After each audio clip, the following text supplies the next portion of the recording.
O conceito da Trindade surgiu com um critério de verdade, um artigo de fé inegociável do cristianismo ortodoxo, mas tem sido uma fonte de controvérsia em toda a história da Igreja até hoje. A confusão sobre este conceito. Muitas pessoas o entendem incorretamente de maneiras bastante sérias. Algumas pessoas acham que a doutrina da Trindade significa que os cristãos creem em três deuses. Esta é a ideia do triteísmo que a Igreja rejeitou categoricamente no decorrer de sua história. Outros veem a Trindade como um refúgio na contradição. Por exemplo, certa vez tive uma conversa com um homem que tinha PhD em filosofia e se opunha ao cristianismo com base no fato de que a doutrina da Trindade representava uma contradição evidente. A ideia de que um pode também ser três no âmago da fé cristã. Aparentemente, este professor de filosofia não conhecia bem a lei de não contradição. Esta lei afirma: a não pode ser e não podem neste mesmo tempo e no mesmo relacionamento. Quando confessamos nossa fé na Trindade, afirmamos que Deus é uma essência e três em pessoa. Portanto, Deus é um em A e em três em B. Se disséssemos que ele é em essência e três em essência, isso seria uma contradição. Se disséssemos que ele é um em pessoa e três em pessoa, isso também seria uma contradição. Mas, por mais misteriosa que seja a Trindade, talvez muito acima e muito além de nossa capacidade de compreendê-la em sua plenitude, a fórmula histórica não é uma contradição. Antes de podermos falar sobre a Trindade, temos de falar sobre unidade, porque a palavra Trindade significa triunidade. Por trás do conceito de unidade está a afirmação bíblica do monoteísmo. O prefixo mono significa um ou único, enquanto o sufixo teísmo está relacionado a Deus. Portanto, monoteísmo transmite a ideia que há somente um Deus. A evolução das religiões. O fato de que a Bíblia é uniformemente monoteísta foi questionado nos campos da religião e da filosofia durante o século XIX. Um dos filósofos mais predominantes do século XIX foi Friedrich Engels. Ele desenvolveu uma história de filosofia complexa e especulativa que tinha em seu âmago um conceito de desenvolvimento ou evolução histórica. No século XIX, os filósofos se preocupavam com o conceito da evolução, mas não apenas no que diz respeito à biologia. Evolução se tornou quase um chavão técnico no mundo acadêmico e na comunidade científica, e foi aplicado não somente ao desenvolvimento das coisas vivas, mas também a instituições políticas. Por exemplo, o chamado darwinismo social estendia a história humana como o progresso das civilizações. Os seguidores de Engels também aplicaram esta ideia evolucionista ao desenvolvimento de conceitos religiosos. Eles agiram com esta suposição. Todas as esferas da criação, incluindo a religião, seguem o padrão de evolução que vemos no âmbito biológico, que é a evolução do mais simples para o complexo. No caso da religião, isto significa que todas as religiões desenvolvidas evoluíram de uma simples forma de animismo. O termo animismo denota a ideia de que há almas, espíritos e personalidades viventes no que normalmente entendemos serem objetos inanimados ou não viventes, como rocha, árvore, estátuas e assim por diante. A ideia de que a religião primitiva era animada parece ser confirmada por estudiosos que examinaram culturas primitivas que sobreviveram até o presente. Os especialistas que foram até os cantos mais remotos do mundo e estudaram as religiões dessas culturas acharam que elas continham forte enchimento e animismo. Por isso, aceitou a suposição de que todas as religiões começaram com animismo e evoluíram progressivamente. Alguns eruditos acreditavam que o animismo podia ser achado nas primeiras páginas do Antigo Testamento. Citavam frequentemente o relato da queda, porque Adão e Eva foram tentados por uma serpente e assumiu características pessoais.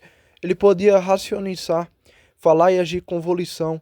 Críticos também se referiram à experiência de Balaão, cuja jumenta foi capacitada a falar. Eles diziam que isso mostrava que os escritores bíblicos acreditavam que havia um espírito na jumenta, assim como havia um espírito na serpente. Quando estudei no seminário, ouvi um professor dizer que o animismo foi praticado quando Abraão se encontrou com anjos nos carvalhais de Manré, Gênesis 18. O professor disse que Abraão estava realmente conversando com os deuses nas árvores. No entanto, não há no texto a menor evidência de que Abraão seja engajado em algum tipo de animismo. Aqueles que sustentam um ponto de vista evolucionário sobre a religião dizem que o próximo passo no processo é o politeísmo, que é muitos deuses. O politeísmo era comum nas culturas da antiguidade, a religião grega, a religião romana, a religião nórdica e muitas outras tinham um deus ou uma deusa para quase toda a função humana. Um deus da fertilidade, da sabedoria, um deus da beleza, um deus da guerra e assim por diante. Todos conhecemos bom esta ideia que aprendemos em nossos estudos da mitologia do mundo antigo. Em palavras simples, as pessoas acreditavam que existiam muitos deuses para servirem a várias funções da vida humana. Depois do politeísmo, o próximo estágio do desenvolvimento religioso é chamado de enoteísmo, que é um tipo de híbrido entre o monoteísmo e o politeísmo. O Deus estágio transicional. Enoteísmo é a crença em um único Deus, que o prefixo vem da palavra grega que significa um, uma palavra diferente de mono, mas a ideia é que há um Deus para cada povo ou nação, e cada Deus reina sobre uma área geográfica específica. Por exemplo, o enoteísmo afirmaria que havia um Deus para o povo judeu, um Deus para o filisteu, um Deus para os cananeus, que é Baal, e assim por diante. No entanto, este ponto de vista não propõe que havia um único Deus, e pessoas enoteístas reconheciam que outras nações tinham seus próprios deuses e viam frequentemente as batalhas entre as nações como batalhas entre os deuses dos povos. Alguns estudiosos também acham que esta ideia no Antigo Testamento, porque muitos dos conflitos registrados ali são retratados como o Deus de Israel agindo contra Dagon, Baal e outros deuses pagãos, mas isso não significa que Israel era enoteísta. A Bíblia, monoteísta desde o início. Admitindo esta estrutura evolucionária, os críticos no século XIX desafiaram a ideia de que a Bíblia é constantemente monoteísta. Houve um debate contínuo a respeito de quando o monoteísmo começou em Israel. Os mais conservadores destes críticos diziam que havia indícios de um monoteísmo no tempo de Abraão. Outros diziam que ele não começou antes do tempo de Moisés.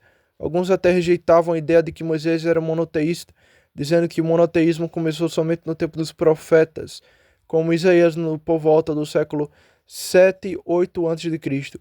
Alguns se mostravam ainda mais céticos, argumentando que o monoteísmo só começou depois do exílio na Babilônia, tornando um desenvolvimento mais recente na religião dos judeus. Por isso, os estudiosos ortodoxos têm batalhado nos últimos 100 anos ou mais para defender a ideia da unidade de Deus nas Escrituras. Os argumentos ortodoxos afirmam que o monoteísmo estava presente no próprio início da história bíblica. Lemos no primeiro versículo da Escritura: no princípio criou Deus os céus e a terra. A narrativa da criação afirma que o Deus apresentado na primeira página do Pentateuco tem toda a criação sobre o seu domínio, e não apenas os limites geográficos de Israel no Antigo Testamento. Deus é soberano sobre os céus e a terra, porque os criou por sua palavra de ordem. Os críticos dizem que também, nos primeiros capítulos da Escritura, havia frequentemente uma oscilação entre os dois nomes de Deus. Numa ocasião, Deus é referido como Jeová ou Javé, noutra, ele é chamado de Elohim. Esse nome Elohim é interessante porque o sufixo im é a terminação plural do substantivo hebraico.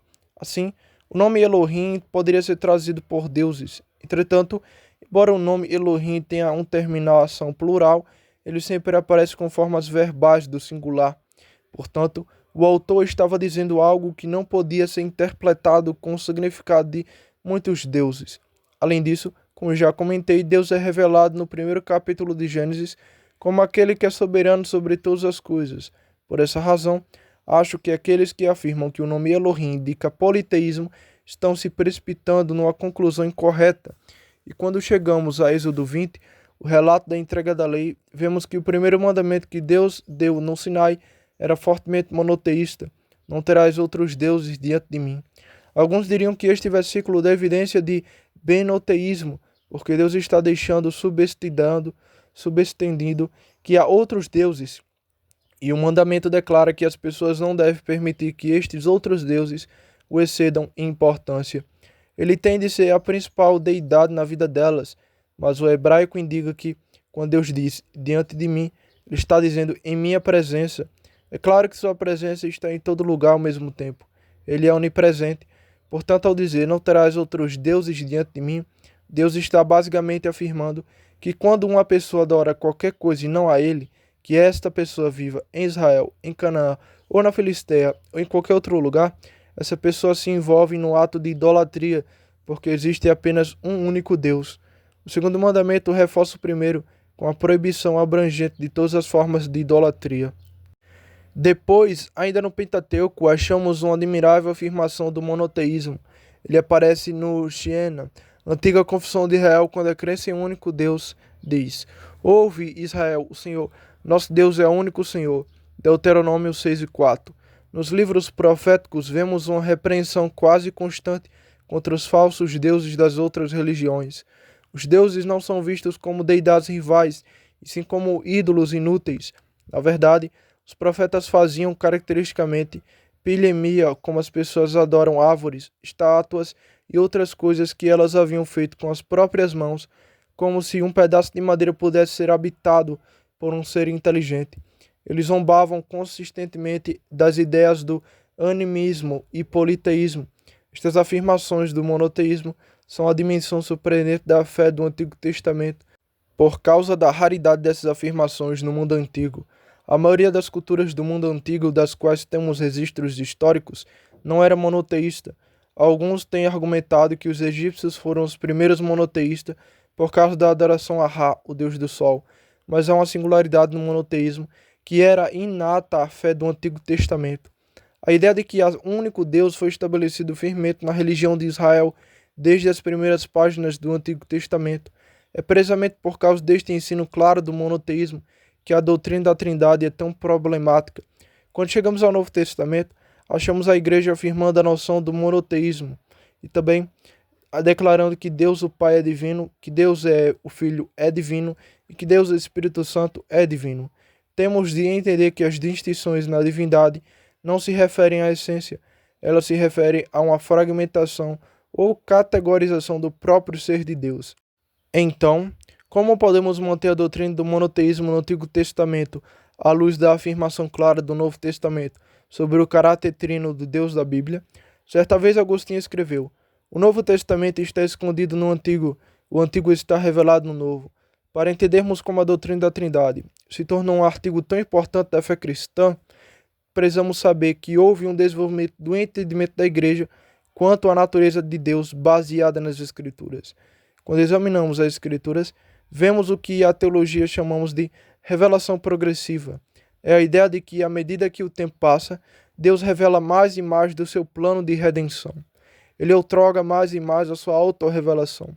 O fato de que há este progresso na revelação não significa que Deus contradiz no Novo Testamento aquilo que revelou no Antigo Testamento. A revelação progressiva não é a correção pela qual a última revelação de Deus corrige uma revelação anterior errônea. Pelo contrário, a nossa revelação se fundamenta no que foi dito no passado, expandindo o que Deus já tornara conhecido. Portanto, não vemos na primeira página da Escritura um ensino evidente da natureza trina de Deus. Há alusões deste ensino bem no início do Antigo Testamento, mas não temos informação plena sobre o caráter trinitário de Deus no Antigo Testamento. Esta informação aparece mais tarde no Novo Testamento.